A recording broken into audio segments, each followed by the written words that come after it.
从2022年2月24号起，俄乌战争已经持续了10个月。这期间，俄乌双方经历了什么？中间的细节又是怎样？今天大兵帮各位梳理一下这10个月中的战争经过，给各位一个清晰的发展过程。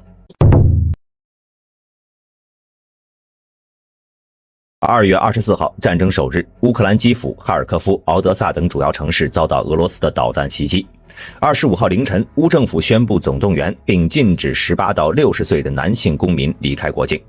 俄派出空降兵在基辅西北郊区的安东诺夫机场降落，意图直捣黄龙，但落地后遭到乌军阻截击退，奇袭并未能成功。与此同时，俄军在乌边境线上从北、东北、东南4个方向分别对乌克兰发起了全线地面进攻。北线第1路俄军从北向南，从白俄罗斯越过了乌边境，穿过切尔诺贝利核电站旧址，意图在1天之内进攻基辅。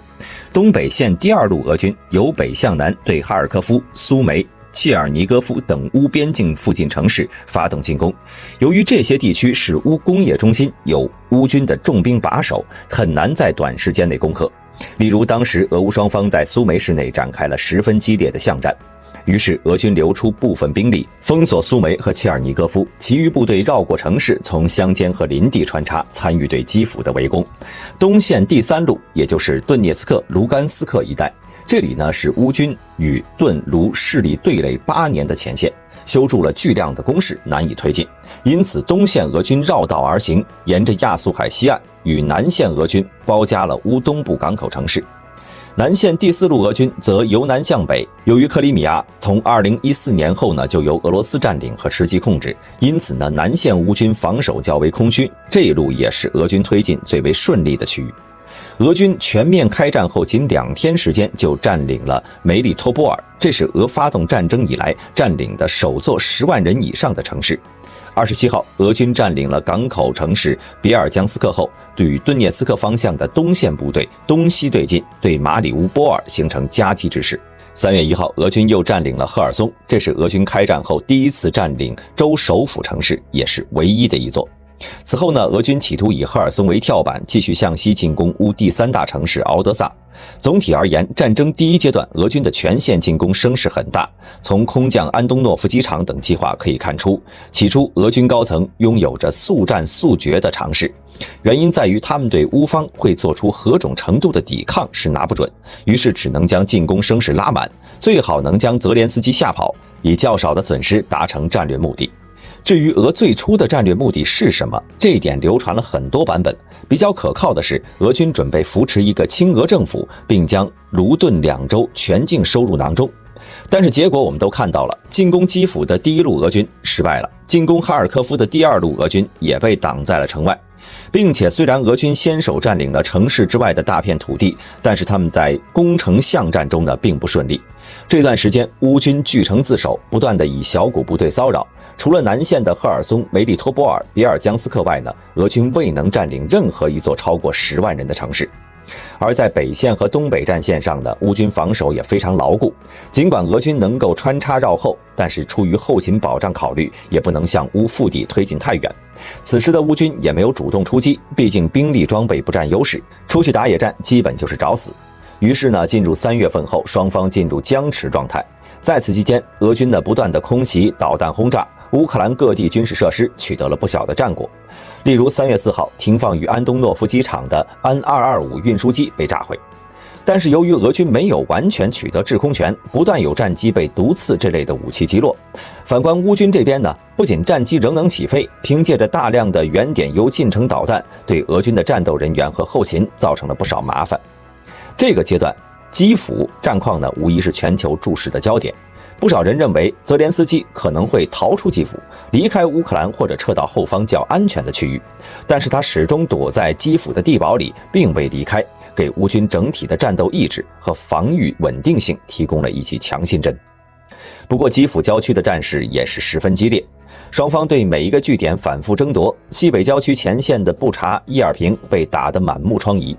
战到3月18号，俄罗斯国防部宣布从基辅战场撤军，4路大军中最重要的一路宣告作战失败。而当俄军放弃了基辅，也意味着俄企图对乌克兰去军事化的目标归零了。从2014年克里米亚危机后呢，由于乌军对顿卢两地的战斗持续了整整8年的时间，其中精锐重兵集团都集中在乌东地区。即便俄军能在第一阶段拿下基辅，但若吃不掉东边的乌军有生力量，俄军对乌的去军事化宣称还是无法实现。因此，从3月开始，俄高层做出了调整，也就是缩短战线，不再寻求对乌克兰的全面进攻，而是先集中兵力消灭乌东的重兵集团。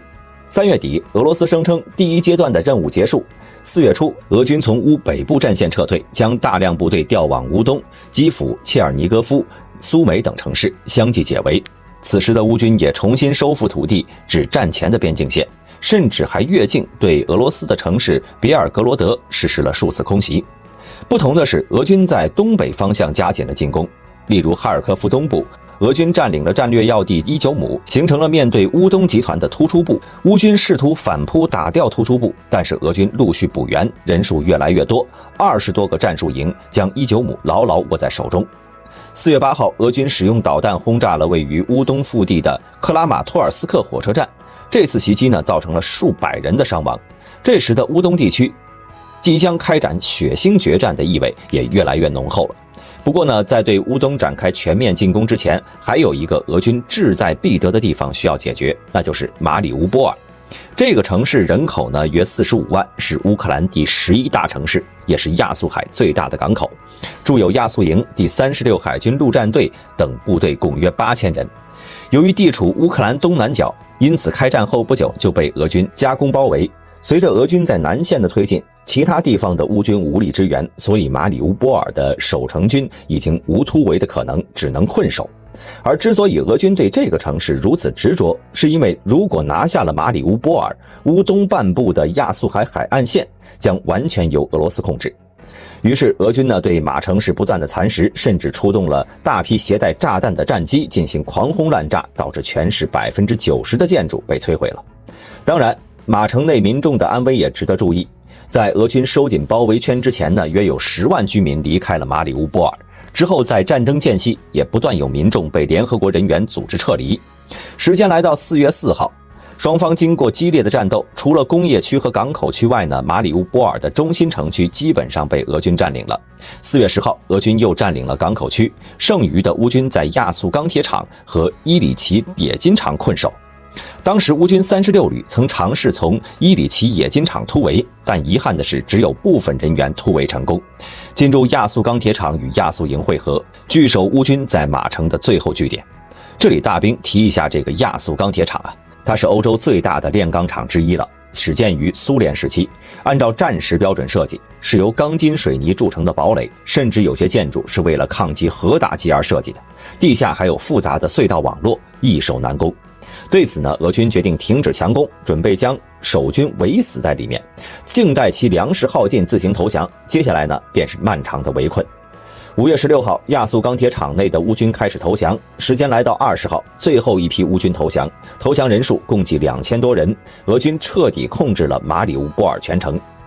至此，乌克兰东半部的海岸线已经全部丧失了。而在乌克兰西半部的海岸线，俄罗斯试图封锁黑海海面，双方对蛇岛进行了争夺。例如4月14号，乌克兰用导弹击沉了莫斯科号导弹巡洋舰，轰动一时。但是此时的乌军的舰船也基本覆灭。虽然这时乌军看起来损失惨重，但是以空间换时间，让他们获得了喘息的机会。不过俄军也腾出手来，战争的焦点也转向了乌东地区。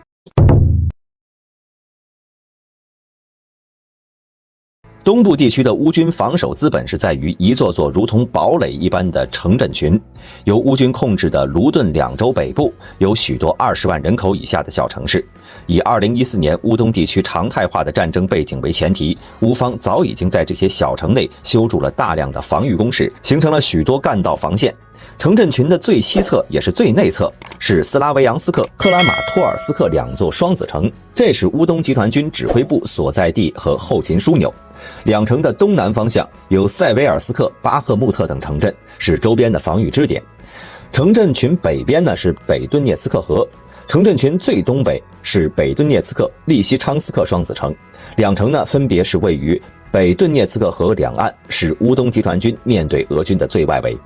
以俄军的视角来看呢，开战初就算拿不下基辅，如果能拿下乌东这些城镇，歼灭乌东军团，乌克兰多年的苦心经营将灰飞烟灭，整体的防御梯次也会被削弱一个层级。而卢顿两州完全落入俄手中后呢，俄方也可以宣称他们达到了战略目的，宣布停战，撤出其余占领土地，见好就收，对国内舆论也算是交代过去了。于是4月底开始，双方就在乌东地区各自集结了10万人以上的兵力，俄军也开始逐步蚕食乌东城镇群周边的据点。于是俄军拿下了马里乌波尔的同时呢，乌东俄军的转移部署就已经完成。因此面对俄军进攻不断加紧，乌军呢只能采取城内据守的防御策略，逐层消耗阻击。5月24号起，俄军已经攻至北顿涅茨克城下，双方展开了激烈巷战，北顿成为了又一个马里乌波尔。5月27号，俄军占领了红利曼，至此北顿涅茨克河以北地区基本被他们全部控制了。6月初，俄军基本占领了北顿居民区，随后的几天，乌军夺回了居民区的一半，但是6月9号，俄军再度夺取了市区，乌军只能据守化工厂。6月13号，北顿到利西昌斯克的3座桥梁均被摧毁，河流两侧的乌军调遣彻底被切断。当时外界对俄军会如何进攻曾有不少猜测，有人认为这里可能会复制亚速钢铁厂的占领方式，先围1-2个月。不过呢，很快化工厂的乌军就选择了举白旗，原因是北顿城东面的居民区，西面是大型化工厂，工厂内有大量的硝酸铵等易爆化学原料，而俄军进攻北顿市区依旧采用重炮洗地的方式，因此为了自家的身家性命，当地乌军无奈选择投降。6月25号，北顿呢被俄军完全占领，如此一来，南岸的利西昌斯克瞬间化成孤城。为了避免被围歼，乌军决定主动撤离。6月28号，乌军开始向西撤退。7月3号，俄军完全占领了利西昌斯克，拿下北顿、利西之后呢，卢甘斯克州全境已经被俄罗斯控制，这也是2月份开战后至今唯一一个被俄军完全控制的州。不过有得就有失，6月30号，俄罗斯宣布撤离了从开战以来就占领的乌克兰黑海前哨小岛蛇岛。这时俄军放弃蛇岛，则意味着他们放弃了进一步占领黑海最大港口城市敖德萨，乌克兰第3大城市。自此呢，俄罗斯企图将乌克兰变成一个纯内陆国家的目标归零了。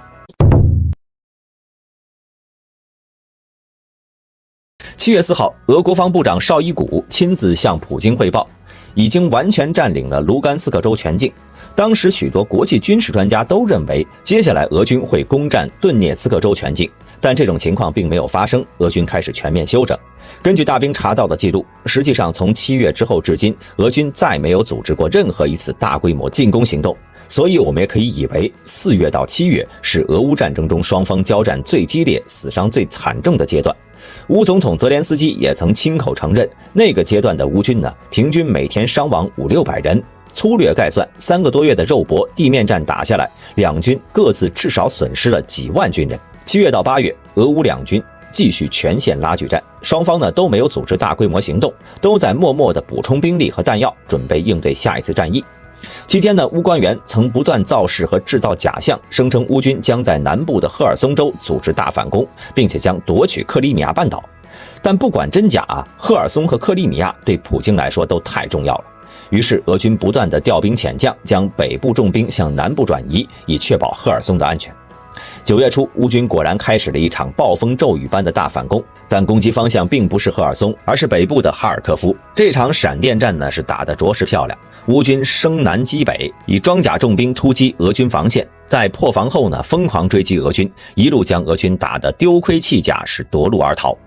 自此，俄军从哈尔科夫溃败，战至9月10号，俄国防部证实已经从乌克兰哈尔科夫地区多个地点撤军。不过，当时俄军政府的声明却对俄军闪电撤军找了名义上的理由，那就是俄军此举是为了实现特别军事行动的目标，增强顿涅茨克方向的军事部署。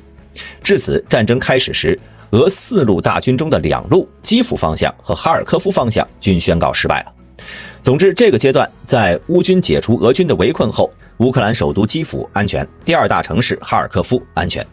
如果不考虑2014年被俄罗斯巧取的克里米亚半岛，也不考虑俄罗斯的远程打击能力，俄乌战争打到9月中旬，已经从一场全面战争变成了一场边境战争或者局部战争。曾经大半个乌克兰都在俄罗斯军队的包围之中和炮火之下生死存亡，已经烟消云散了。乌克兰对俄罗斯的恐惧已经成为过去式。假设俄军不对乌克兰全境及主要城市发动导弹袭击，那么乌克兰的战后重建就可以开始了。但是俄罗斯怎会甘心如此？直到现在，普京仍然坚持的目标还是解放顿巴斯。那么在东线顿巴斯地区，至少原来2个所谓的人民共和国占据的地盘不能丢。而在南线呢，也同样，赫尔松不能丢。这里是守住克里米亚半岛的前沿阵地，俄军如果守不住赫尔松，那么克里米亚也必然丢掉。所以这仗还得打下去，已经占领的地盘还得守住。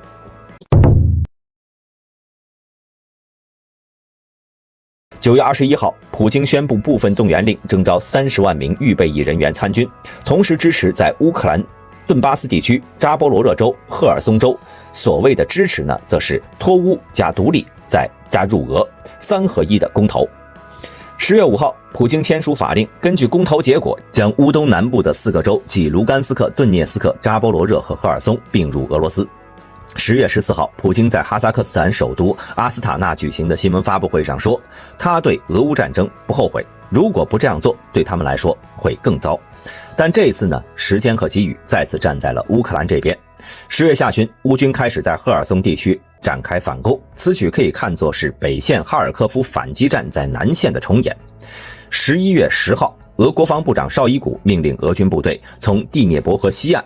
赫尔松州首府赫尔松市撤出。从2月份俄乌战争爆发以来，赫尔松是俄军占领的乌克兰唯一一个地区的首府，而俄军从赫尔松市撤退，对他们来说无疑是一次战略挫折。但是对乌军来说，这无疑是赫尔松大捷，一举收复了南部2400平方公里的土地。12月17号，自俄军从赫尔松市撤退已经过去了1个多月，但是俄军的撤退呢再次来临。乌总参谋部长称，俄军突然从赫尔松州的卡霍夫卡和新卡霍夫卡撤出了部分部队，当地亲俄居民也已经撤离到了克里米亚。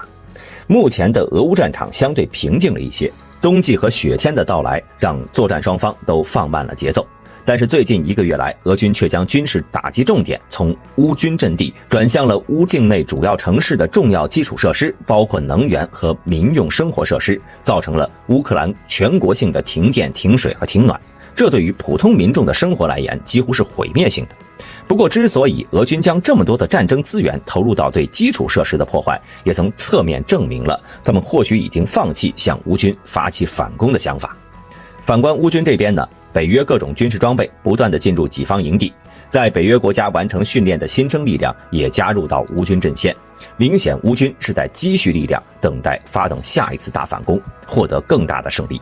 可以预见的是，接下来俄军将会全线固守，乌军则将全线攻势。因此大兵认为，不排除俄国内进行再动员，继续征召更多士兵投入战场的可能性。俄乌战争也将进入到阵地和堑壕攻防战。那么这场战争什么时候才能结束呢？咱们从2014年乌东顿巴斯地区长期持续战争的潜力来看，目前的战场局势跟那时候差不多了，可以视为一场规模更大的、面积更广的乌东地区战争。至于会持续多少年，谁能说得清楚呢？好了，本期视频到这里就结束了，我是大兵，我们下期视频再见。